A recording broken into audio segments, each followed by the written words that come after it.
ఇప్పుడు మీ సంప్రదాయంలో ఉన్నటువంటి గురువులు చెప్పుకున్నాం కదా, ఆయుధన సమారంభం ఆదినాథుడి దగ్గర నుంచి మీ గురువు గారి దాకా. వీళ్ళల్లో జీవన్ముక్త చరంతైతే త్రిశ్లోకేసు సర్వదా. జీవన్ముక్తులైన వాళ్ళంతా కూడా ముల్లోకాల్లోనూ తిరుగుతూ ఉంటారు.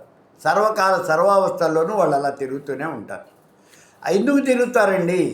అంతరిక్షంలో తిరుగుతూ ఉంటారు వాళ్ళు. ఎందుకు తిరుగుతారు? ఈ లోకంలో మంత్రం చెప్పుకున్నటువంటి వాడు ఎవడైనా సరే, మన సంప్రదాయానికి సంబంధించినటువంటి వాడు, సమర్థుడైనటువంటి వాడు దొరక్కపోతాడా అని వెతుకుతూ ఉంటారు. అది వాళ్ళు చేసే పని. సమర్థుడైనటువంటి వాడు, అర్హత ఉన్నటువంటి వాడు ఎవరైనా దొరక్కపోతాడా అని వెతుకుతారు. ఒకవేళ మీరు దొరికారనుకోండి, మీరే అసమర్థుడు అనుకోండి, వాళ్ళ గవిక్యం వచ్చి మిమ్మల్ని ఆవహిస్తారు. మిమ్మల్ని ఎత్తుకుపోరు, ఆవహిస్తారు.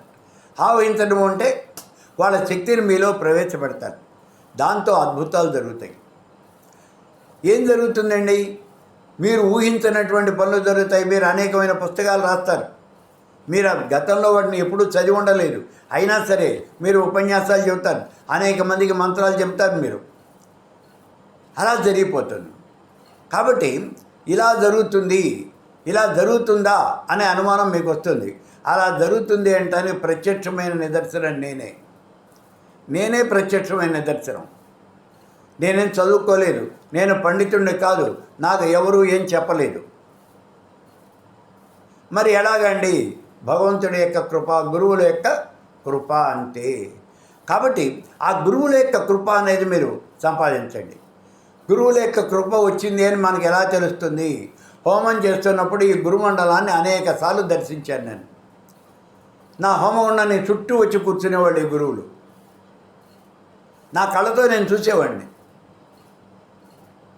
చాలాసార్లు, ఒకసారి కాదు. మొట్టమొదటిలో నాకు తెలియలేదు, ఆ తర్వాత తెలిసింది అది గురుమండలము అని. కాబట్టి ఆ గురువుల యొక్క కృపా కటాక్ష వీక్షణాలు ఉంటే మీరు చాలా గొప్పవాళ్ళు అవుతారు. అందుకే మీరు గురుత్రయము ఇన్నిసార్లు నేను చెప్పేది అందుకే మీకు. ఆ గురుమంత్రాన్ని మీరు గట్టిగా చేయండి, చాలా గట్టిగా చేయండి. ఆ గురువు ఆయన యొక్క కృపని పూర్తిగా మీ మీద ప్రసరింపచేయాలి. అలా చేస్తే మీకు శ్రీ విద్య అనేది గట్టిగా పట్టుబడుతుంది.